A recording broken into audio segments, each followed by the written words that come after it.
Esselamu Aleyküm ve Rahmetullahi ve Berekatuhu. Əziz dostlar, İslamda ədalətin növləri barəsindədir mövzu.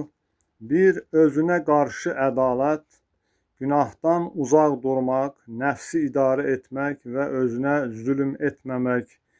2, ailə içi ədalət, övladlar və həyat yoldaşı arasında haqsızlıq etməmək. 3, ictimai, yəni sosial ədalət, kasıbın haqqını qorumaq və yardımlaşmaq, irq və məqam ayrıseçkiliyini rədd etmək. 4, hüquqi, yəni qanuni ədalət, hakimlərin və cəza sistemlərin ədalətli olması, rüşvətə qarşı olmaq. 5, idarəçilikdə ədalət, dövlət rəhbərlərinin ədalətli qərarlar verməsi, ayrıseçkilik və qohumbazlıq, korrupsiyadan uzaq olması.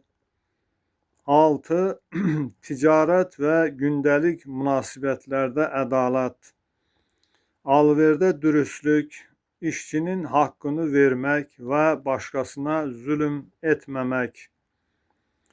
7, Allaha qarşı ədalət, şirkdən uzaq olmaq, ibadəti ixlasla və səmimiyyətlə yerinə yetirmək.